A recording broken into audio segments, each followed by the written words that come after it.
Hey, so we're in this area, right, in Toronto, and apparently this is one of the most haunted places in Canada, from what I've heard, right?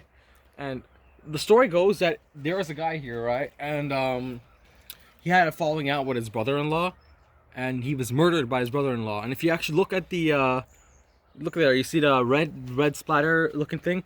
That's actually around a few hundred years old. Blood's still there, which is really interesting. And they said this is where he was murdered. And if you look all the way up there, right, there's two holes, right? And there's reports that sometimes you can see a shadow-like figure going through the holes, or sometimes eyes looking out of the holes. And it's true, really. And there's a door over here, right? And this door, I don't want to go through it, but I've heard that if you can hear banging sounds on the other side of the door, and it's really freaky. And I don't want to go through that, but that's what people say. And there's kind of a line around here at the bottom, right? This line, I'm trying to remember. I think it was some like spirits, right? They reside up this line. So you see this line over here.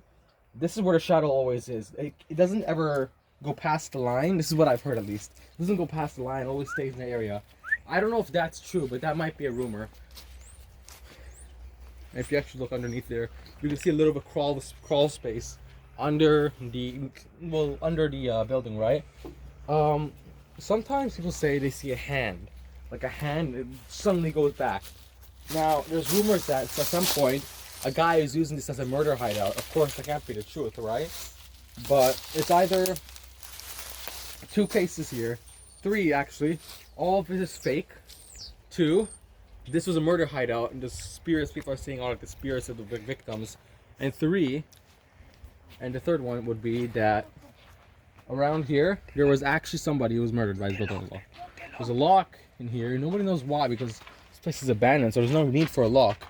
Look over here. It's freaky, man. I don't want to give him any ghosts, you know? And up there, man, sometimes people say lights are on in there, like lights, like it's all lit up in there. And it's place. And you see this is a tree over here. This tree, it looks very menacing, because it is menacing. Apparently it's just apparently, I don't know if this is true, but there was a skull in here at one point. A skull right around this area. In the middle of the tree there was a skull, and it was an animal skull, not a human skull, of course.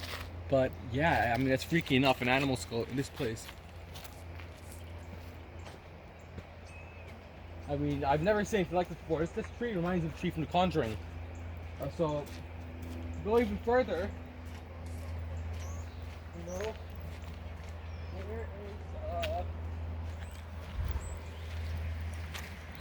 there is let's see, dining hall. It's interesting. This place is called like Camp Mordecai, I think. That's what it's called.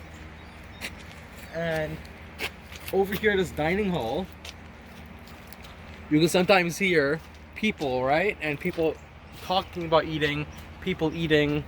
You can hear that. You can actually hear noises, people talking in here, which is really, really, really freaky. It freaks me out a lot.